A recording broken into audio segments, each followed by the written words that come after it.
What happened when the other family showed up at Thanksgiving? The turkey is in the oven, the table is set for 8, and Marcus has no idea that his entire world is about to collapse in exactly 43 minutes. I adjust the centerpiece for the third time, my hands surprisingly steady despite the fact that my heart feels like it's trying to escape through my throat. The dining room looks perfect, cream-colored tablecloth, autumn leaves scattered artfully around the base of the candles, my grandmother's good china gleaming under the chandelier.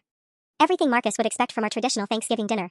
Everything Sarah Chin probably has at her table across town right now, where she's likely preparing to bring their 2 children, Emma, age 4, and little Jake, who just turned 2 last month, to what she thinks is a dinner with Daddy's work colleagues. The private investigator's photos are still burned into my memory. Marcus pushing Jake on a swing set. Marcus helping Emma with her Halloween costume. She was a princess, just like I always imagined our daughter might be someday. Marcus kissing Sarah goodbye on the front porch of a cozy blue house on Maple Street, the same tender kiss he gave me this morning before heading to his office. Except Marcus doesn't have an office anymore. He was laid off from Peterson and Associates 14 months ago. 14 months of lies about board meetings and client dinners and weekend conferences in Detroit. 14 months of me believing his stories about company restructuring and delayed paychecks while he was actually working part-time at a hardware store to support his other life.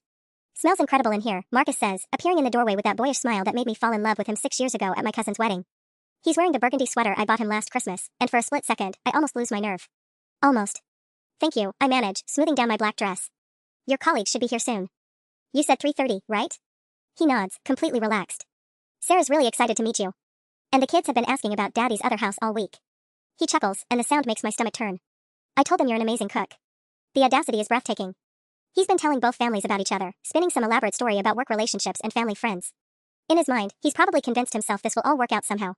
That he can introduce his 2 wives and 4 children, because yes, he told Sarah that Emma and Jake have older siblings, and we'll all just accept this bizarre arrangement. I spent 3 weeks planning this moment after Rebecca Martinez, the PI, handed me that manila folder full of proof. 3 weeks deciding between confronting him privately or exposing everything publicly. 3 weeks remembering how he held me while I cried last month about another negative pregnancy test, how he whispered that we had all the time in the world to start our family, how he promised we were in this together. The doorbell rings. Marcus straightens his sweater and heads toward the front door, calling over his shoulder, that must be them. You're going to love Sarah, she reminds me so much of you. I follow slowly, my heels clicking against the hardwood floor like a countdown timer. Through the window, I can see a petite Asian woman holding the hand of a little girl in a yellow dress while balancing a toddler on her hip. Sarah looks nervous, probably wondering why her husband's work friend lives in such a nice neighborhood, why the house looks so lived in, so permanent.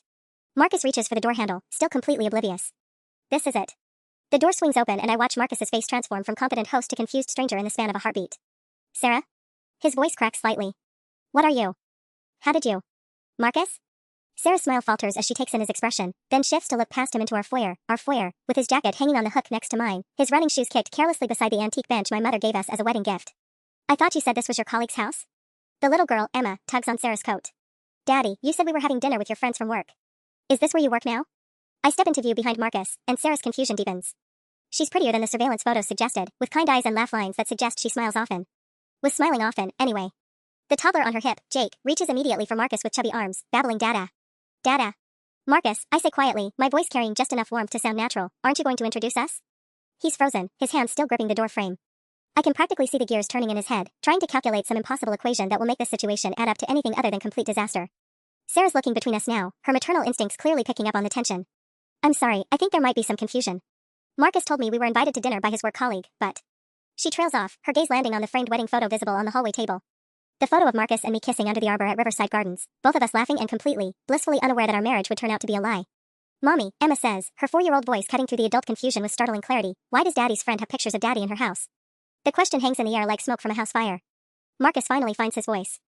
Sarah, let me explain. Explain what? Sarah's tone sharpens, and she unconsciously pulls Emma closer to her side. Marcus, whose house is this? And why? She looks at me again, really looks this time, taking in my black dress, my careful makeup, the way I'm standing beside Marcus like I belong here. Like this is my home. Because it is my home. Our home. The home Marcus and I bought 3 years ago when he got the promotion at Peterson and Associates that I now know he lost over a year ago. The home where we planned to raise the children we were supposedly trying for, where we hosted game nights and celebrated anniversaries and where I believed, God, how stupid I was, that we were building a life together. I'm Jennifer, I say finally, extending my hand to Sarah with the kind of gracious smile I perfected during my sorority days. Marcus's wife. The words hit like a physical blow. Sarah's face goes white, and she actually stumbles backward a step, clutching Jake tighter. Emma looks up at her mother with a confused expression children where when they sense something is terribly wrong but lack the context to understand what. Wife. Sarah's voice is barely a whisper. But we're. Marcus is making a sound now, something between a groan and a whimper, but I'm not looking at him anymore. I'm watching this woman, this other victim, realize that her entire world has just shifted off its axis. Just like mine did 4 weeks ago when Rebecca handed me that folder. The turkey timer goes off in the kitchen, a cheerful ding announcing that dinner is ready.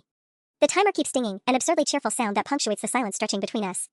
Sarah hasn't moved from the doorstep, still processing my words, while Jake continues reaching for Marcus with innocent excitement. Dada. Up. Up, he babbles, completely oblivious to the fact that his father appears to have forgotten how to breathe. Emma, however, is watching everything with the sharp intelligence of a 4-year-old who's learned to read adult emotions for survival. Mommy, why is everyone being quiet? Are we not having turkey? The question snaps Sarah back to reality. She looks down at Emma, then at Jake, then at Marcus, and I watch the exact moment when shock transforms into something much more dangerous. Marcus. Her voice is deadly calm. I need you to explain to me, right now, why this woman just said she's your wife. Sarah, please, let me, Marcus starts, but she cuts him off. Because I'm pretty sure I'm your wife.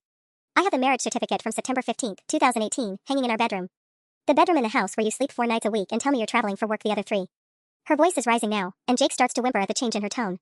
The house where we've lived for 3 years. The house where you proposed to me on bended knee and promised me you'd never lie to me again after that thing with your ex-girlfriend in college. My heart stops. September 15th, 2018? Sarah nods, shifting Jake to her other hip. Our 3rd anniversary is next fall. We're planning a trip to Napa Valley. She looks at me with something that might be sympathy if it weren't mixed with growing fury. When did you 2 get married? June 3rd, 2017. The words taste like ash in my mouth. We just celebrated our 5th anniversary in June. Marcus took me to that little bed and breakfast in Door County where we had our honeymoon. Door County? Sarah's laugh is sharp and brittle. He took me there for my birthday in March. Said he'd heard about it from a colleague. The timer is still going off. Without thinking, I turn toward the kitchen, and Sarah follows me inside, Emma's hand clutched tightly in hers while Jake babbles contentedly on her hip. Marcus trails behind us like a condemned man walking to the gallows. My kitchen, our kitchen, with the subway tile backsplash Marcus and I installed ourselves last summer, falls silent when I finally turn off the timer. The turkey sits golden and perfect in the roasting pan, surrounded by herbs and vegetables. Enough food for 8 people, just like I planned. This is a beautiful kitchen, Sarah says quietly, and there's something surreal about her politeness in the middle of this nightmare. Very similar to the one Marcus and I renovated last spring. Same cabinet hardware, actually. Of course it is. He has good taste, I manage. Apparently he has expensive taste. Sarah's voice sharpens. Do you mind me asking what Marcus does for work? Because he told me he's a senior project manager at Peterson and Associates, making $78,000 a year. My stomach drops. That's what he told me too. Until I hired a private investigator last month and found out he was laid off in September 2022. Sarah goes very still. September 2022? But that's when Jake was born. Marcus said he got a promotion that month. Said that's why he had to start traveling more for work, why he couldn't always be home for bedtime stories. Emma tugs on Sarah's coat again. Mommy, I'm hungry. Can we eat now? Daddy said there would be stuffing. I look at this little girl, Marcus's daughter, my husband's daughter, and feel something crack inside my chest. She has his eyes, the same warm brown that made me trust him completely. There is stuffing, sweetheart, I tell her gently. Would you like some apple juice while we wait for dinner? Can I have it in a fancy cup? Emma asks, brightening. Emma, we're not staying, Sarah says firmly, but I'm already reaching for my grandmother's crystal glasses, the ones I only bring out for special occasions. Actually, I say, filling a small glass with juice and handing it to Emma, I think we should stay. I think we should have exactly the Thanksgiving dinner Marcus planned for us. Sarah stares at me. Are you insane? Probably. I meet her gaze steadily. But I spent $200 on this meal. I took 2 vacation days to prepare everything perfectly. And I really want to know what Marcus was planning to tell us when we all sat down at the same table. In the doorway, Marcus makes that whimpering sound again. Sarah stares at me for a long moment, then slowly sets Jake down. He immediately toddles toward the kitchen island, drawn by the warm smell of food and the novelty of a new space to explore. You want to have dinner, she says flatly. With him. After finding out your husband of 5 years has been married to me for 3 of those years. I want answers. I pull the turkey from the oven, the familiar motions helping me stay grounded. And I want him to explain how he thought this was going to work. Because Marcus, I look directly at my husband, who's been silent for the past 5 minutes. You invited your other family to Thanksgiving dinner at your other wife's house. You had to have some kind of plan. Marcus runs his hands through his hair, the same nervous gesture I've seen 1,000 times when he's trying to figure out how to explain why the credit card bill is higher than expected or why he forgot to pick up my prescription. Except this time, he's not explaining away a $50 charge at GameStop. I thought. His voice cracks. I thought maybe if you both met, if you saw how much we all care about each other. Care about each other? Sarah's voice rises, and Emma looks up from where she's been examining my collection of ceramic roosters on the windowsill. Marcus, I don't even know this woman. I thought she was your colleague. You told her I was a colleague? Something hot and sharp twists in my stomach. What exactly did you tell her about me? Daddy, Emma interrupts, tugging on Marcus's burgundy sweater. Why does your friend have the same plates as us? The ones with the little flowers? My blood freezes. What plates? Sarah's face has gone pale again. Marcus bought me a set of china for our 2nd anniversary. White with little blue flowers around the rim. He said they were vintage, very special. I walk to the dining room without a word, Sarah following. Through the doorway, she can see my grandmother's china displayed on the table, white plates with delicate blue cornflowers, passed down through 3 generations of women in my family. Where did you get those plates, Marcus? Sarah's voice is deadly quiet. They're my grandmother's, I say before he can answer. She gave them to me when I got married. They're from 1952. That's impossible. Sarah shakes her head. Marcus bought me the exact same set at an antique store in Milwaukee. I have the receipt. Show me. Sarah pulls out her phone, scrolling through photos until she finds what she's looking for. She hands it to me, and I stare at the image of what is definitely my grandmother's china pattern, sitting on a different dining room table in what must be the blue house on Maple Street. The receipt is dated March 15, 2019. Hartwell Antiques, Milwaukee. $347. He bought you a replica set, I whisper. Or he bought you the replica set, Sarah counters, but there's less conviction in her voice now. Marcus slumps against the doorframe. Sarah said isn't replica. I took pictures of your grandmother's china, Jen. When you were visiting your sister last spring. I found a dealer who could match the pattern. The betrayal hits me like a physical blow. You had china made to match mine? So you could give both families the same dinnerware? I wanted everything to be consistent, he says miserably. I wanted both homes to feel complete. Emma appears at Sarah's side, still clutching the crystal glass of apple juice. Mommy, what's a replica? And why is everyone mad at Daddy? Jake has wandered into the dining room now too, his small hands reaching toward the chandelier crystals that catch the light. Pretty. Pretty, he squeals with delight. How many other things? Sarah asks, her voice shaking. The kitchen hardware? The throw pillows? That ugly ceramic owl you insisted we put on the mantel? You have the ceramic owl too? I ask faintly. Sarah nods. He said it was a housewarming gift from his mother. His mother's been dead for 7 years. I picked out that owl at HomeGoods last Christmas because he said it reminded him of me. We stare at each other across my dining room table, two women who've been living parallel lives, decorated with the same furniture, eating off matching china, sleeping with the same man who's been splitting himself in half for years. Daddy? Emma's voice is small and confused. Are we going to eat now? I'm really hungry. The innocence in her question breaks something inside me. This little girl has no idea her entire world is crumbling. Neither does Jake, who's now trying to climb onto one of my dining room chairs with the determination only a 2-year-old possesses. Yes, sweetheart, I hear myself saying. We're going to eat now. I walk back to the kitchen in a daze, muscle memory guiding me through the motions of carving the turkey while my mind reels. Sarah follows, and I can hear her making small talk with Emma about the pretty crystals on my chandelier, our chandelier, while Jake babbles happily from his perch on one of my dining room chairs. Do you need help with anything? Sarah asks, and the normalcy of the question in this completely abnormal situation almost makes me laugh. Could you grab the stuffing from the warming drawer? Bottom left. I gesture with a carving knife, and Sarah moves around my kitchen with an efficiency that suggests she spent plenty of time in similar spaces. The serving spoon is in the drawer by the stove. She opens the drawer and stops. Marcus, why does your colleague have the same serving set we got for our wedding? I look over to see her holding the silver-plated serving spoon from the flatware set Marcus and I received from his aunt for our wedding. The one engraved with our initials, M and J, June 2017. That's not possible, I say, setting down the carving knife. Those were custom engraved for our wedding. Sarah's face has gone white again. She pulls out her phone and scrolls to another photo, this one showing a flatware set laid out on what must be her kitchen counter. Ours say M&S, September 2018. He had 2 sets made, I whisper. 2 custom sets. The same aunt gave them to us, Sarah says flatly. Aunt Patricia. Said they were a family tradition. Aunt Patricia died 3 years ago. I helped Marcus clean out her house. The words taste bitter. He sold everything at an estate sale that weekend you thought he was at a conference in Chicago. Marcus appears in the kitchen doorway, drawn by our voices. Ladies, please, let me explain. Explain what? Sarah whirls on him, the serving spoon still clutched in her hand like a weapon. Explain how you've been living 2 completely separate lives? Explain how you had duplicate wedding presents made?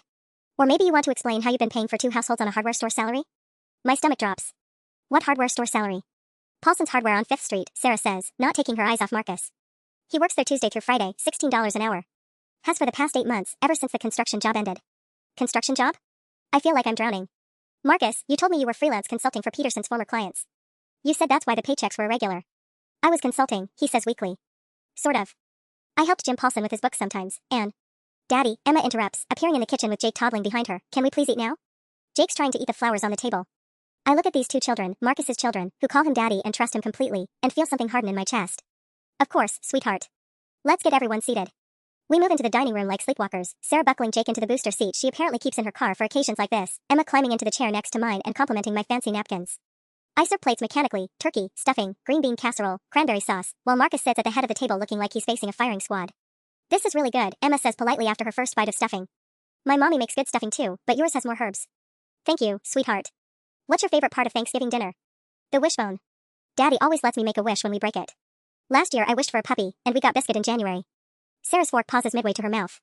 You got a puppy in January? A golden retriever, Emma nods enthusiastically. Daddy said it was a late Christmas present because he'd been working so much. I set down my fork carefully. Marcus is allergic to dogs. Severely allergic. He can't be around them for more than a few minutes without his eyes swelling shut. That's not possible, Sarah shakes her head. Biscuit sleeps in our bed every night.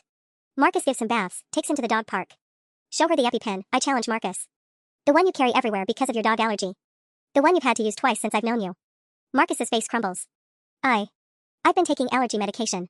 Lots of it. And I shower immediately when I get to your house, Jen. Change clothes in the garage. The pieces click together with horrible clarity. That's why you always shower when you get home. Why your clothes go straight into the wash. I thought you were just being considerate after work. How is that even sustainable? Sarah demands.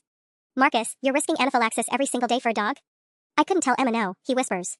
She wanted a puppy so badly, and I'd already missed her birthday because I had to be here for Jen's birthday that week. I thought maybe if I just took enough Claritin.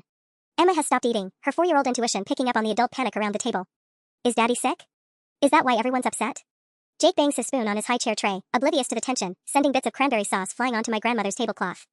No, sweetheart, I tell Emma gently, reaching over to wipe cranberry sauce from Jake's chin with my napkin. Daddy's not sick. He's just confused. Sarah sets down her fork with deliberate precision. Marcus, I need you to walk me through a typical week. Because I'm starting to realize I have no idea what your actual schedule is. Marcus shifts uncomfortably, his turkey growing cold on his plate. Sarah, this isn't the time. This is exactly the time. Her voice carries the authority of a mother who's used to getting straight answers. Emma, eat your green beans, baby. Mommy needs to talk to Daddy for a minute. I find myself leaning forward, equally desperate for answers. Start with Monday. Where do you sleep Monday night? With me, Sarah says immediately. He comes home from work around 6:30, helps with bath time, reads Emma a story. We usually watch Netflix after the kids go to bed. My chest tightens. That's impossible. Monday is date night. Marcus and I have had standing dinner reservations at Romano's every Monday for 2 years. Table 12, 7 o'clock. Romano's? Sarah's eyebrows shoot up. The Italian place on Westfield? Marcus took me there for Valentine's Day. Said it was his favorite restaurant. It's our restaurant. We had our first date there. I turn to Marcus, who's systematically shredding his dinner roll into tiny pieces. How are you having dinner with me at 7 when you're home with Sarah at 6:30?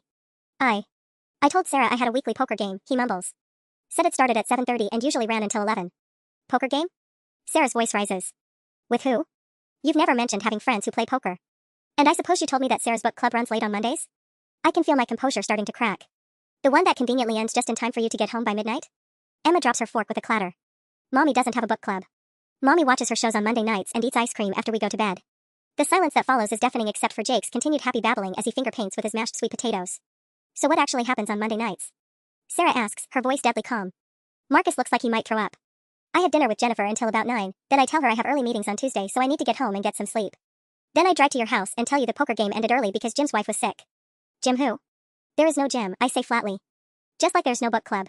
Just like there's probably no late-night security job at the Morrison building that keeps you out until 2 a.m. on Thursdays. Sarah's face goes white. You told me you worked security on Thursday nights. Extra money for Emma's preschool tuition. Thursday is my pottery class, I explain, feeling surreal. Marcus started his security job the same week I started taking ceramics. He said he wanted me to have my creative outlet without worrying about money. That's actually sweet, Sarah says bitterly, if it weren't complete bullshit. Where do you actually go on Thursday nights, Marcus? The library, he whispers. I sit in the library from 7 until 2 in the morning. Sometimes I sleep in the car in the parking lot behind Denny's. Emma's eyes are wide now, her green beans forgotten. Daddy sleeps in the car sometimes? Like camping? Not like camping, baby, Sarah says, her voice tight. More like lying. Jake chooses that moment to fling a handful of sweet potatoes across the table, landing squarely on Marcus's burgundy sweater. The same sweater I bought him last Christmas. The same sweater he's probably told Sarah came from his mother's estate sale or some other fabricated story. How much of our lives have been real? Sarah asks quietly, mechanically cleaning Jake's hands with a wet wipe from her purse. The mortgage on our house, the joint checking account, the vacation we're planning to Disney World next spring? My blood runs cold. Disney World? Marcus, you promised me we'd go to Europe next year. You said you'd been saving for months for a trip to Italy. We have been saving, Sarah insists. I've been putting away $200 a month since Emma turned 3. We have almost $4,000 in our vacation fund. I've been saving $300 a month, I say slowly. In the account Marcus set up for our European trip. We should have close to $6,000 by now. Marcus has gone completely gray. Ladies, please. Where's the money, Marcus? Sarah's voice could cut glass. Because between my vacation savings, Emma's college fund, and the emergency account, I know there should be at least $15,000 in our joint savings account. And our savings should have $23,000, I add, the numbers falling into place with horrible clarity. The vacation fund, plus what we've been putting away for a down payment on a bigger house, plus the Christmas fund, plus, I stop, my throat closing up. Plus the $5,000 I've been saving for fertility treatments. Emma looks between us with growing confusion. What's fertility treatments? It's something to help mommies have babies, sweetheart, Sarah explains gently, but her eyes never leave Marcus's face. Now eat your dinner. Are you going to have a baby? Emma asks me with the innocent excitement of a child who loves babies. I can't answer. I can't explain that I've been trying to have a baby with her daddy for 3 years while he's been raising her and Jake. Can't tell her that every negative pregnancy test felt like a personal failure while Marcus was coming home to tuck her into bed. Daddy, Emma continues, oblivious to the adult heartbreak surrounding her, if Jennifer has a baby, will it be my brother or sister too? Emma's innocent question hangs in the air like a grenade with the pin pulled. Marcus makes a choking sound, Sarah drops her fork with a sharp clatter against the china, and I feel what's left of my composure finally shatter completely. Emma, eat your turkey, Sarah says sharply, her maternal instincts kicking in even as her world collapses. But Emma's 4-year-old brain has latched onto the idea with the persistence only small children possess. But mommy, would it? If Daddy has a baby with Jennifer, it would be related to me and Jake, right? Like how Cousin Lucy's baby is related to all of us. There's not going to be a baby, I whisper, but my voice cracks on the words. Why not? Emma asks with devastating innocence. Daddy said you and him are married like mommy and him are married, so babies happen when people are married. That's what you told me when Jake was in your tummy, mommy. Sarah's face has gone from pale to green. Emma, please stop talking and eat your dinner. But I don't understand why everyone's sad about babies. Babies are good. Jake was a good baby, even when he cried lots. Marcus suddenly lurches to his feet, his chair scraping loudly against the hardwood floor. I need some air. I just need a minute to. Sit down, Sarah commands with such authority that Marcus actually freezes mid-step. You don't get to run away from this, Marcus. You created this situation, and now you're going to explain it. Daddy, why are you being weird? Emma asks, her small face scrunched with concern. You look like when Jake has a bad tummy.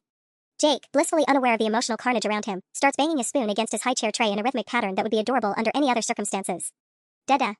Dada. Dada. Stop, Marcus whispers, pressing his palms against his temples. Please, everyone just stop for a second. We're not stopping anything, I say, surprised by the steel in my own voice. Emma asked a perfectly reasonable question. If I got pregnant with your baby, Marcus, would that child be Emma and Jake's sibling? Biologically speaking? Jennifer, don't do this in front of the kids. Do what? Ask about the family we've been trying to build for 3 years while you were actively building a different family across town? My voice is rising despite my efforts to stay calm. Emma, sweetheart, your daddy and I have been married for 5 years. We've been trying to have a baby together for almost as long as you've been alive. Sarah's water glass hits the table so hard I'm surprised it doesn't shatter. You've been trying to get pregnant? While married to my husband? The father of my children? Your husband is my husband, I snap back. I was married to him first, Sarah. You're the other woman here, not me. I am not the other woman. Sarah's voice cracks with indignation. I have 2 children with him. We have a mortgage together. We're planning Jake's birthday party for next month. Jake's birthday party? I turn to Marcus with growing horror. When is Jake's birthday? Marcus looks like he wants to crawl under the table. December 15th. December 15th. I repeat the date slowly. The same day as our wedding anniversary party. The one we've been planning for 6 months. The one where we were going to announce to our families that we're finally ready to start trying for kids. The irony is so cruel it's almost funny. Almost. What wedding anniversary party? Sarah demands. Marcus, you told me we had to keep Jake's birthday small this year because money was tight. Money's tight because he's been planning 2 celebrations for the same day, I realize aloud. How much did our anniversary party cost, Marcus? The deposit on the Riverside Ballroom, the caterer, the photographer? $3,000, he whispers. And Jake's birthday party? Sarah's voice is deadly quiet. I was going to do something small at the house. Maybe order pizza, get a cake from the grocery store. Emma stops eating entirely now, her child's intuition finally catching up to the adult chaos. Are you and mommy getting divorced? She asks Marcus directly. Because Tommy's parents got divorced and now he has 2 houses and 2 birthday parties. The word divorced hits like a physical blow. Divorce. Something I've never even considered in 5 years of marriage, even when things got difficult, even when the pregnancy tests kept coming back negative month after month. Nobody's getting divorced, Marcus says desperately. We just need to figure out how to make this work. How to blend our families. Sarah stares at him in absolute disbelief. Blend our families? Marcus, are you having some kind of psychotic break? You can't blend 2 families when neither family knew the other existed until 20 minutes ago. Jake starts crying suddenly, as if the adult tension has finally penetrated his toddler bubble. Sarah immediately lifts him from his high chair, bouncing him gently while shooting daggers at Marcus with her eyes. Shoo, baby boy, it's okay, she murmurs, but her voice is shaking. Emma slides down from her chair and wraps her small arms around Sarah's legs. Don't be sad, mommy. Maybe we can all live in the same house like the family on that TV show you like. What TV show? I ask despite myself. Sister Wives, Sarah says bitterly. Emma's been watching it with me on Sunday mornings while Marcus is supposedly at his men's prayer breakfast. My laugh is sharp and humorless. Men's prayer breakfast. He told me he goes to CrossFit on Sunday mornings. Said he needed to get in shape to be the best husband possible. CrossFit, Sarah repeats flatly. Right. Because nothing says marital devotion like lying about exercise. Actually, I say, walking over to the kitchen junk drawer where Marcus keeps his gym membership card, let's call CrossFit Revolution right now and ask about their Sunday morning classes. Jennifer, don't, Marcus starts, but I'm already dialing the number printed on his membership card. Hi, this is Jennifer Chen, I lie smoothly, using Sarah's last name without thinking. I'm trying to surprise my husband Marcus for his birthday, and I wanted to know what time his Sunday morning CrossFit class ends so I can pick him up with coffee and donuts. Sarah stares at me with something that might be admiration if we weren't in the middle of destroying both our lives. There's a pause on the other end of the line. Ma'am, I'm showing Marcus Thompson in our system, but he hasn't attended a Sunday class in, actually, it looks like he hasn't been here on a Sunday in over 8 months. His last Sunday session was March 12th. March 12th, I repeat, looking directly at Marcus. Are you sure? Positive. He comes in Tuesday and Thursday evenings pretty regularly, but never Sundays. Would you like me to leave him a message? No, thank you. I think I have all the information I need. I hang up and set the phone on the counter with deliberate precision. March 12th was the Sunday after Sarah's birthday. The weekend you told me you were starting a new workout routine to be healthier for our future family. Marcus slumps back into his chair like a deflated balloon. I do work out on Tuesdays and Thursdays. That part wasn't a lie. Oh, well, thank goodness, Sarah says acidly, still bouncing a fussy Jake. At least you're maintaining your cardiovascular health while maintaining 2 separate marriages. Emma tugs on my dress with sticky fingers. Jennifer, are you mad at Daddy too? Your voice sounds like Mommy's when Jake colors on the walls. I kneel down to Emma's eye level, and she's so much like Marcus it makes my chest ache. Same warm brown eyes, same stubborn chin, same little cowlick that makes her hair stick up in the back. I'm not mad at you, sweetheart. Or at Jake. You two are perfect. But you're mad at Daddy? The honest answer is that I'm furious at Marcus, heartbroken by Marcus, and somehow still stupidly in love with Marcus, but I can't say any of that to a 4-year-old who just wants to eat turkey and understand why all the adults are acting crazy. I'm disappointed in Daddy, I say finally. He made some choices that hurt people's feelings. Emma nods solemnly. Like when I told Jake his drawing was ugly and it made him cry. Mommy said I made a bad choice with my words. Something like that, yes. Sarah has managed to calm Jake down, though he's still hiccuping softly against her shoulder. Marcus, I need you to answer a direct question, and I need you to tell the truth for once in your pathetic life. Do you love me? The question hangs in the air, and I realize I'm holding my breath waiting for his answer. Because if he says yes, then what does that make his relationship with me? And if he says no, how do I explain the man who helped me through food poisoning last winter and learned to braid my hair when I broke my wrist? Yes, Marcus whispers. Sarah, I love you so much. You and Emma and Jake, you're everything to me. The words hit me like a slap, but Sarah isn't finished. And do you love Jennifer? Another endless pause. Jake's hiccups are the only sound in my dining room. Yes, Marcus says even quieter. I love her too. I know that doesn't make sense, I know it's impossible, but I love you both. I love both families. I never meant for anyone to get hurt. Emma looks between us with wide eyes. Can daddies love lots of people? Because I love Mommy and Daddy and Jake and Grandma and my teacher Miss Kelly. That's different kinds of love, baby, Sarah explains, her voice tight. Daddies are supposed to love their wives a special way, and they're only supposed to have one wife. But Daddy has 2 wives, Emma points out with devastating 4-year-old logic. So maybe he has lots of special love? I stand up abruptly, my knees shaking. Emma, sweetheart, why don't you and Jake go look at the books in the living room? There's a whole shelf of picture books by the fireplace. Can I take my juice? Of course. I hand Emma her crystal glass, and she carefully carries it toward the living room like she's transporting liquid gold. Sarah follows with Jake, setting him down near the bookshelf where he immediately starts pulling volumes onto the floor with gleeful determination. When we return to the dining room, Marcus is staring at his untouched plate like it holds the answers to the universe. 5 years, I say quietly. Marcus, we've been together for 6 years, married for 5. When exactly were you planning to tell me about your other family? I kept thinking I could fix it, he says without looking up. That I could find a way to make it work without anyone getting hurt. By doing what? Introducing us as colleagues and hoping we'd all decide to live in some polygamous commune? He finally looks up, and his eyes are red-rimmed. I thought maybe if you got to know each other, if you saw how much we all cared about each other. You thought we'd what? Agree to share you? Set up some kind of custody schedule where you spend weekends with one family and weekdays with the other? Sarah returns from the living room, her expression grim. The kids are settled for now, but Emma keeps asking why everyone's sad at the turkey party. She sits back down and fixes Marcus with a stare that could melt steel. I want to know about money. All of it. Every account, every debt, every penny you've spent maintaining this elaborate lie. The financial conversation is exactly what I've been dreading, but Sarah's right, we need to know the scope of this disaster. Start with the basics, I say, sitting back down at my perfectly set table that now feels like a crime scene. Our joint checking account, Marcus. The one that should have my entire paycheck from the marketing firm plus whatever you're actually earning. Marcus fidgets with his napkin. There is no joint checking account anymore. I had to close it in July. You had to close it? My voice pitches higher. Marcus, my direct deposit goes into that account. Where has my salary been going for the past 4 months? I opened a different account. In just my name. I was going to tell you, but then Sarah needed money for Jake's daycare, and Emma's preschool tuition was due, and the mortgage on Maple Street was behind. Sarah goes very still. How far behind? 3 months. But I caught it up. I used Jennifer's September paycheck and the money from selling her grandmother's jewelry, and... You sold Grandma Rose's jewelry? The words come out as barely a whisper. Marcus, you told me it was stolen from the car when someone broke into it at the mall. I was going to buy it back, he says desperately. It was just temporary, to cover Sarah's mortgage payment, and I thought I could replace everything before you noticed. Sarah's face has gone ashen. My mortgage payment is $1,847 a month. Are you telling me you've been paying my mortgage with Jennifer's grandmother's jewelry money? Some months. When the hardware store cut my hours, or when Jake needed that specialist appointment for his ear infections.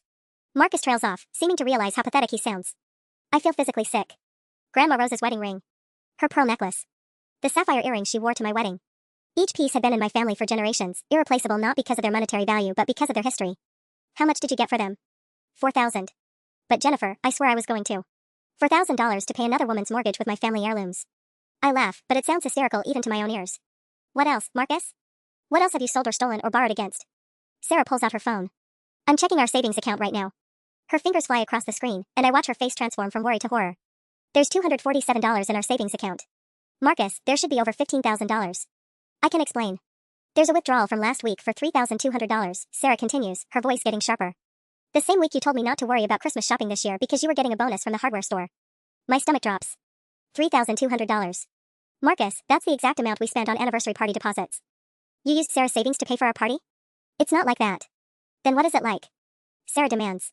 Because from where I'm sitting, it looks like you've been running some kind of shell game with our finances, robbing Peter to pay Paul, except Peter and Paul are both your wives and neither of them knew the other existed.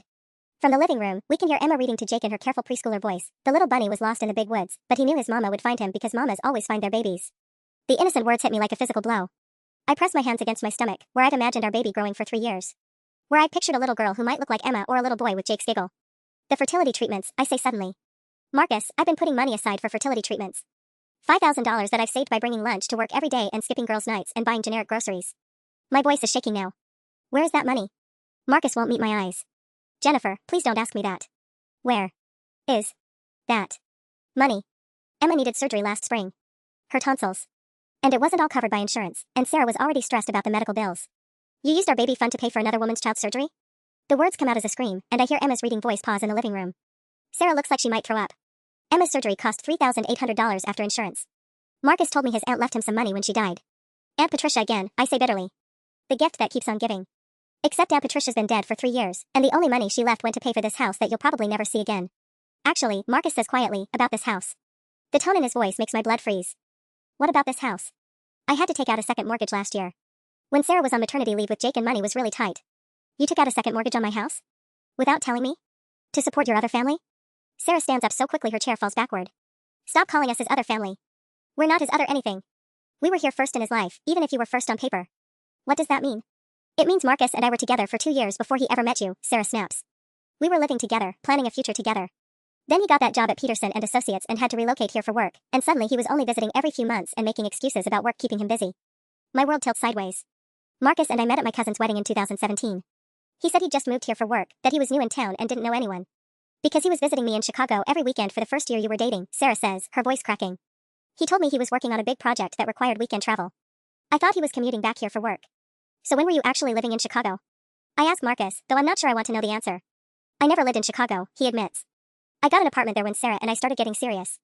But then I met Jennifer, and everything got complicated. Complicated? Sarah's voice could cut glass.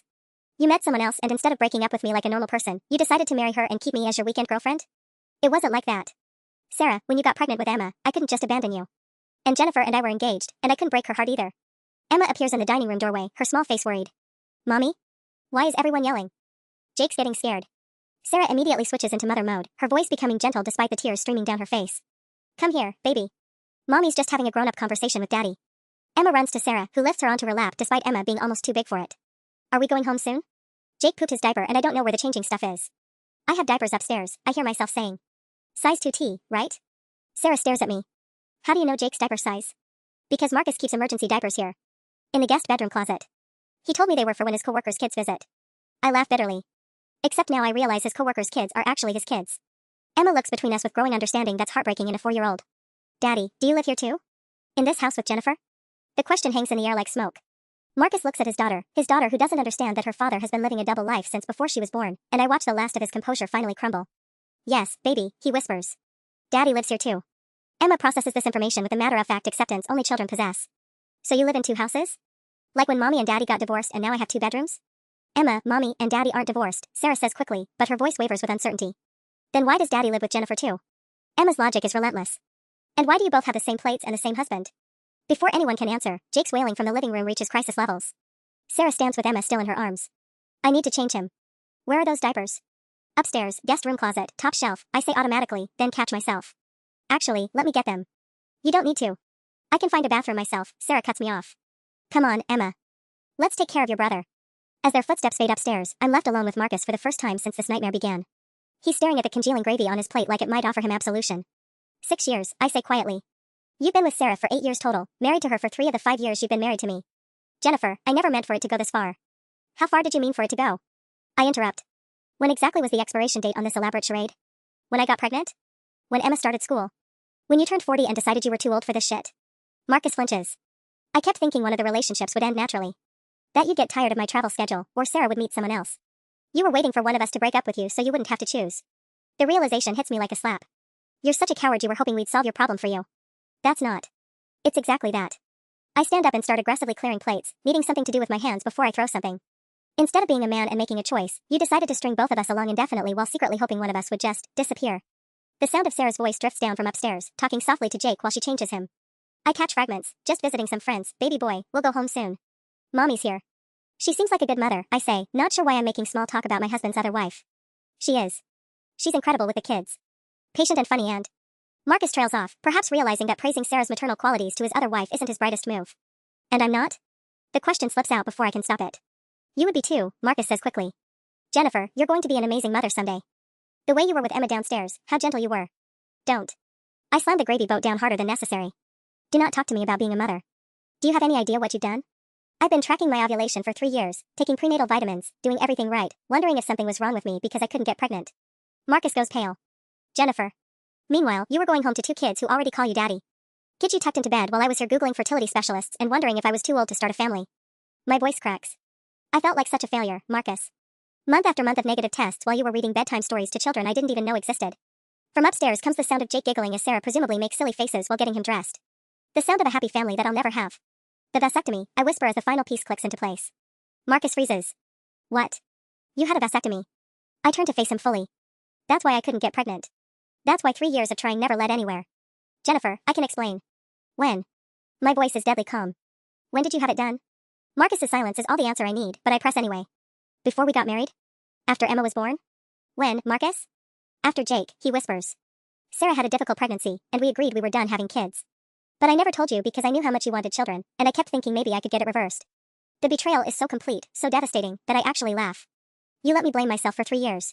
You watched me take fertility drugs that made me sick, you held me while I cried over negative pregnancy tests, you agreed to start looking into fertility specialists next month, all while knowing it was impossible. I was going to tell you, Marcus says desperately. I made an appointment with a urologist to discuss reversal options. I have a consultation scheduled for next Tuesday. Next Tuesday. I repeat the date like it's a foreign concept. You were going to reverse your vasectomy without telling Sarah? I thought maybe if you got pregnant, it would force everything into the open. Sarah would have to accept the situation, and we could all figure out how to make it work. You thought getting me pregnant would solve this? My voice rises to a near shriek. You thought having a third child with a second woman would somehow make your bigamy more palatable? Sarah appears in the doorway with a freshly changed Jake on her hip and Emma trailing behind. Her face is pale but composed, and I realize she's heard at least part of our conversation. What vasectomy? She asks quietly. Marcus looks like he wants to die. Sarah, please, not in front of the kids. Emma, take Jake to look at the pretty pictures in the living room, Sarah instructs without taking her eyes off Marcus. The grown-ups need to finish talking. Once the children are gone, Sarah crosses her arms and fixes Marcus with a stare that could freeze hell over. What vasectomy, Marcus? Because we never discussed you having a vasectomy. After Jake was born, Marcus mumbles. You were so exhausted, and the pregnancy was hard on you, and I thought. You thought you'd make a permanent decision about our reproductive future without consulting me? Sarah's voice is eerily calm. Marcus, I'm 31 years old. We talked about maybe having one more baby in a few years when the kids were older. You said you were done, Marcus protests weakly. I said I was done being pregnant while chasing a toddler and working full-time. Not done forever. Sarah turns to me with something that might be sympathy. How long have you been trying to get pregnant? 3 years, I whisper. Sarah closes her eyes briefly. So he's been lying to both of us. Letting you think you had fertility issues while letting me think we had reproductive choices still available. The kitchen falls silent except for the sounds of Emma and Jake playing in the living room. 3 adults who thought they knew their lives, their relationships, their futures, all discovering simultaneously that everything they believed was built on quicksand. I want him gone, I say suddenly. Marcus, pack a bag and get out of my house. Our house, Marcus says automatically. My name is on the deed. My credit qualified us for the mortgage before you tanked your score with secret loans. My house. I turn to Sarah. He can go home with you, back to Maple Street. Sarah shakes her head. He's not welcome at my house either. Figure out your own arrangements, Marcus. For the first time today, Marcus looks genuinely panicked. Where am I supposed to go? Sarah, please, think about the kids. I am thinking about the kids, Sarah snaps. I'm thinking about how I'm going to explain to Emma why Daddy suddenly doesn't live with us anymore. I'm thinking about how Jake is going to react when his father disappears from his daily routine.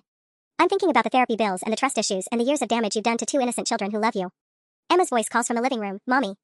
Jake found a picture of Daddy in a white suit. He looks like a prince. My wedding photos. Jake has found our wedding album. Sarah and I lock eyes for a split second before we both bolt toward the living room.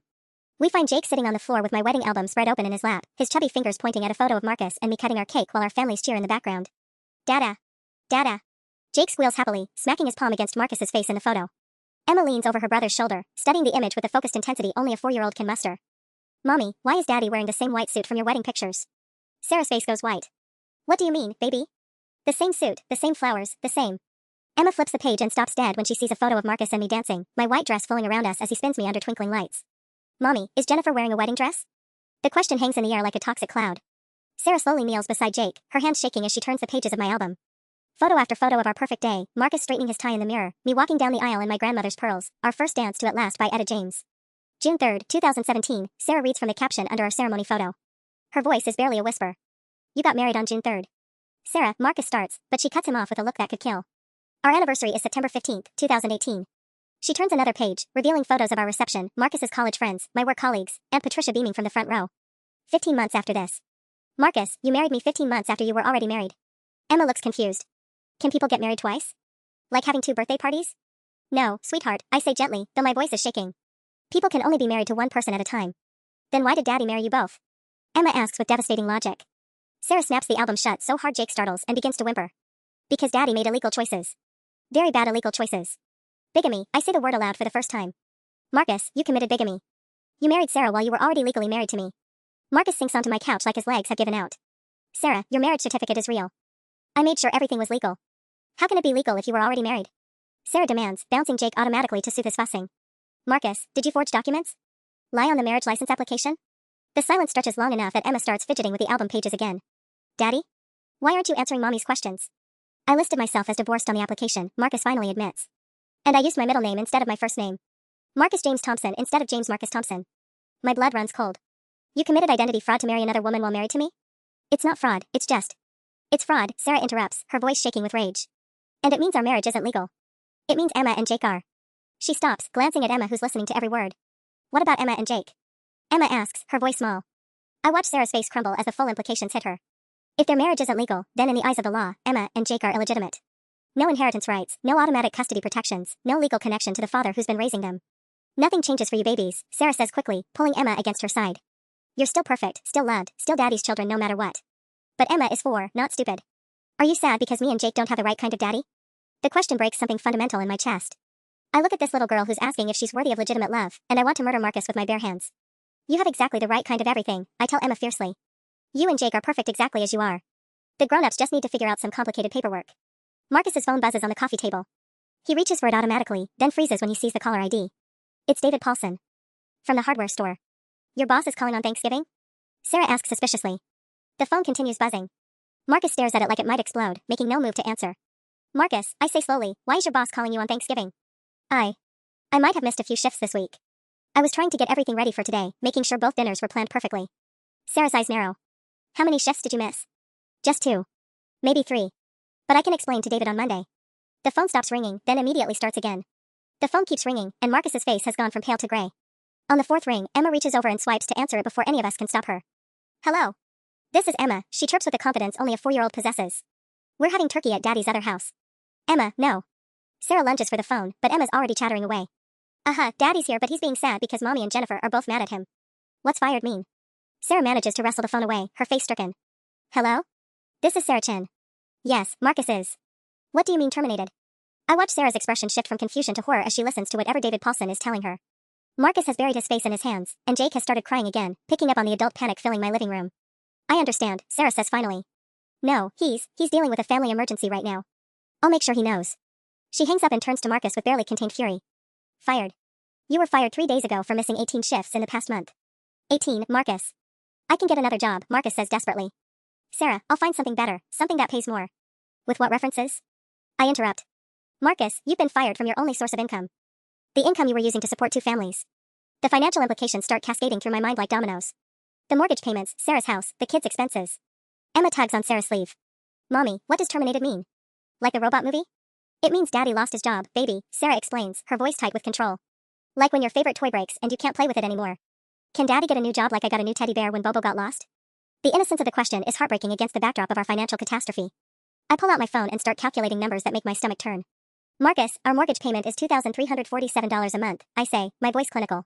Sarah's mortgage is $1,847. That's over $4,000 just in housing costs, not counting utilities, groceries, insurance, Emma's preschool, Jake's daycare. I look up from my phone. How exactly were you planning to cover $6,000 a month in basic expenses on a part-time hardware store salary that you just lost? I had some leads, Marcus says weakly. There's a construction company that might be hiring after the holidays. After the holidays? Sarah's voice cracks. Marcus, it's Thanksgiving. December's mortgage payment is due in a week. Emma's preschool tuition for January is due next Friday. Jake has his pediatrician appointment on Tuesday that costs $200 out of pocket. Jake has managed to pull himself up using the coffee table and is now methodically throwing the decorative pine cones from my centerpiece across the room. Under normal circumstances, it would be adorable. Right now, it feels like watching my entire life get dismantled piece by piece. There's something else, Marcus says quietly, and my blood freezes because I can't imagine what else there could possibly be. What? Sarah and I say in unison. The credit cards. Both households. They're pretty much maxed out. I feel the room start to spin. How maxed out? Your Visa is at $8,400. The MasterCard is at $12,300. Sarah's cards are around the same. $40,000 in credit card debt, Sarah whispers. Marcus, what did you spend $40,000 on? Emma looks up from where she's been trying to stack the scattered pine cones. Daddy, remember when you bought me the big dollhouse for my birthday? The one that cost $11 million? It didn't cost $11 million, baby, Sarah says automatically, then stops. Marcus, how much was Emma's dollhouse? Marcus won't meet her eyes. It was her birthday. I wanted it to be special. How much? $1,200. The number hangs in the air like a toxic cloud. Sarah's face goes through several emotions before settling on something that might be homicidal rage. You spent $1,200 on a dollhouse while I've been buying Jake's clothes at Goodwill because we're supposedly too tight on money for new ones? Emma beams proudly. It has real lights and a tiny toilet that flushes. Want to see it sometime, Jennifer? I look at this sweet child showing off her expensive gift while her mother discovers the financial quicksand her family is drowning in, and I realize we've moved far beyond the realm of marital problems into something that might destroy all of us. The dollhouse isn't the worst of it, Marcus says quietly, and I watch Sarah's face go from furious to terrified. What do you mean? She whispers. Marcus pulls out his phone with shaking hands, scrolling through what appears to be a banking app. The vacation money you've been saving, Sarah. And Jennifer's fertility fund. I didn't just spend it on Emma's surgery and the house payments. My legs give out, and I sink into the armchair across from the couch. Where else, Marcus? Vegas, he says so quietly I almost don't hear him. Last April when I told you both I was visiting my sick uncle in Phoenix. I drove to Las Vegas instead. Emma stops playing with the pine cones, her 4-year-old radar detecting the shift in adult panic levels. Daddy went to Vegas? Did you see Elvis? Tommy's daddy saw Elvis there. Elvis has been dead for 40 years, baby, Sarah says absently, then focuses back on Marcus with laser intensity. How much did you lose in Vegas? It wasn't supposed to be losing, Marcus says desperately. I had this system, this way of counting cards that I read about online. I thought if I could just win enough money, I could pay everything back, maybe even get ahead enough to support both families properly. How much? Sarah's voice could cut diamond. Marcus's phone screen shows a banking transaction history that makes my vision blur. $18,000. Over 3 days. The number hits like a physical blow. I hear Sarah make a sound like she's been punched in the stomach, and Jake starts crying again as if he can sense his mother's distress through some primal connection. $18,000, I repeat slowly. Marcus, that's more than I make in 4 months after taxes. That's Emma's entire college fund. That was Emma's college fund, Sarah corrects, bouncing Jake mechanically while staring at Marcus like she's never seen him before. 2 years of saving every extra penny, every birthday money from grandparents, every tax refund. Gone. Emma wanders over to Sarah, wrapping her small arms around her mother's legs. Mommy, why are you making that face? You look like when Jake ate the bad yogurt. Mommy's just surprised about something Daddy did, Sarah manages, though her voice sounds strangled. I pull out my own phone, my hands surprisingly steady as I navigate to our joint credit card statements. The Vegas charges are all there, dated April 15th through 17th, the exact weekend Marcus told me his Uncle Robert was dying in Phoenix. Bellagio Casino, $3,200, I read aloud. MGM Grand, $4,800. Caesar's Palace, $5,500. I look up at Marcus, who's staring at his hands like they might offer him salvation. You told me Uncle Robert passed peacefully on Saturday morning and you needed to stay through Monday to help with arrangements. There is no Uncle Robert, Sarah says flatly. Marcus, your only uncle died when you were 12. You told me that story when we first started dating. Emma tugs on Sarah's shirt. If there's no Uncle Robert, why did Daddy say he was visiting him? That's lying, and lying is bad. The accusation from a 4-year-old somehow carries more weight than anything Sarah or I have said. Marcus actually flinches. Emma's right, I say, standing up with sudden clarity. Marcus, you've been lying to all of us for years. About work, about money, about Vegas, about vasectomies, about everything. I look at Sarah, who's still holding a crying Jake while Emma clings to her legs. We need to call a lawyer. A lawyer? Marcus's head snaps up, panic flooding his features. Bigamy is a felony in Wisconsin, I continue, surprised by how calm my voice sounds. Identity fraud is a federal crime. And if you've been using credit cards in my name to fund your gambling addiction, that's another felony. Sarah's eyes widen. How many felonies are we talking about? Potentially 3 to 5 years in prison, I say, the legal research I'd done after hiring Rebecca Martinez finally proving useful. Plus financial restitution, plus the civil lawsuits we'll both probably file for fraud and emotional distress. Emma looks between us with growing alarm. Is Daddy going to jail? Like the bad guys on TV? The question hangs in my dining room like smoke, and for the first time since this nightmare began, Marcus looks truly terrified. Marcus lurches forward so suddenly that Jake startles in Sarah's arms, letting out a fresh wail. You can't call the police. Please, think about Emma and Jake. If I go to prison, they lose their father. They're losing their father anyway, Sarah snaps, but there's uncertainty in her voice now. I can see her looking at Emma, who's gone very quiet and is sucking her thumb, something Sarah mentioned earlier that she only does when she's scared. Mommy, Emma whispers around her thumb, I don't want Daddy to go to the bad place. My resolve wavers for a split second, but then my phone buzzes with a text from my credit card company. Fraud alert, unusual spending pattern detected. Please confirm charges totaling $2,847 at Riverside Casino, Green Bay, Wisconsin on November 23, 23. Yesterday. While I was preparing Thanksgiving dinner and he was supposedly running last-minute errands, Marcus was at a casino 2 hours north, gambling away more money we don't have. Marcus, I say, my voice deadly calm as I hold up my phone, care to explain why my visa was used at Riverside Casino yesterday for almost $3,000? Sarah's face goes white. Yesterday? Marcus, you told me you were picking up groceries and Emma's prescription refill. You were gone for 6 hours. Emma pulls her thumb out of her mouth. Daddy brought me a new stuffed elephant when he came home. A purple one with sparkly ears. How much did the elephant cost, baby? Sarah asks with the patience of someone who already knows the answer will destroy her. Daddy said it was a special surprise from the fancy toy store. It came in a really big box with ribbons and everything. I googled luxury stuffed animals Green Bay and find exactly what I'm looking for. FAO Schwartz has a location in the Bay Park Square Mall. Their signature elephants start at $340. $340, Sarah repeats slowly, for a stuffed animal. Well, we're supposedly so broke that I've been diluting Jake's formula to make it last longer. Marcus makes a choking sound. Sarah, you've been what? Diluting his formula, stretching groceries, buying generic everything, wearing the same 3 outfits to work because I can't afford new clothes. Sarah's voice is rising, and Jake's crying is getting louder in response. I've been living like we're on the verge of homelessness while you've been spending hundreds of dollars on toys and thousands at casinos. Emma starts crying now too, overwhelmed by the adult emotion swirling around her. I don't want my elephant anymore if it makes mommy sad. I'll give it back. The sight of this little girl trying to fix her parents' financial catastrophe by returning her toy breaks something fundamental in my chest. I kneel down to Emma's level, ignoring the fact that Jake's screaming is making my head pound. Emma, sweetheart, you keep your elephant. None of this is your fault, okay? Sometimes grown-ups make bad choices with money, but that doesn't mean you did anything wrong. But if daddy's choices are bad, does that mean daddy's bad? Emma asks with a devastating logic only children possess. Before I can answer, my doorbell rings. We all freeze, staring at each other like deer caught in headlights. Are you expecting someone? Sarah asks, bouncing Jake frantically as his crying reaches fever pitch. I shake my head, walking toward the front window. Through the sheer curtains, I can see a police cruiser parked in my driveway, its lights off but unmistakably official. Marcus, I say quietly, my stomach dropping into my shoes, did you do something else? Something you haven't told us about yet? The blood drains from his face as the doorbell rings again, followed by a firm knock and a voice calling out, Green Bay Police Department. We're looking for Marcus Thompson. The knock comes again, more insistent this time. Green Bay Police Department. We need to speak with Marcus Thompson regarding a fraud investigation. Emma's eyes go wide, and she presses closer to Sarah's legs. Are those the police? The ones who help people? Sometimes they help people, Sarah says carefully, her voice shaking as she looks at Marcus, and sometimes they arrest people who break the laws. Marcus has gone completely gray, sweat beading on his forehead despite the cool November air. I can't. Jennifer, please don't answer it. Marcus James Thompson, the officer calls again, we know you're inside. Your neighbor Mrs. Henderson saw you arrive earlier today. We need to discuss the fraud complaint filed against you this morning. My mind races. Fraud complaint? Marcus, what fraud complaint? I don't know, he whispers, but his eyes dart toward the stairs, like he's calculating whether he could somehow escape through a second-floor window. Sarah shifts Jake to her other hip, her face hardening with resolve. I'm answering the door. Whatever you've done, Marcus, we're going to face it head-on instead of hiding like criminals. Sarah, please, think about the kids. I am thinking about the kids, she snaps. I'm thinking about how they deserve better than a father who lies and steals and gambles away their future. She marches toward the front door with Jake still crying in her arms. I follow, my legs feeling like jelly, while Emma trails behind us sucking her thumb again.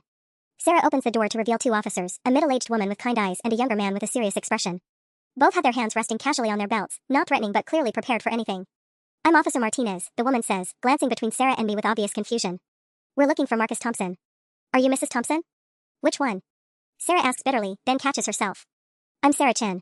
This is Jennifer Thompson. We're both, it's complicated. Officer Martinez's eyebrows rise slightly, but her professionalism doesn't waver. Is Mr. Thompson available to speak with us? Marcus appears behind us, looking like he's walking to his execution. I'm Marcus Thompson. The younger officer steps forward. Mr. Thompson, I'm Officer Rodriguez. We need to discuss a complaint filed by Riverside Casino regarding fraudulent credit card charges totaling $2,847 yesterday evening. My stomach lurches. Fraudulent how? The credit card used was reported stolen by its owner 3 hours ago, Officer Martinez explains, pulling out a small notebook. A Jennifer Thompson called our fraud hotline to report unauthorized charges at Riverside Casino. When we investigated, we found surveillance footage of Mr. Thompson using the card in question.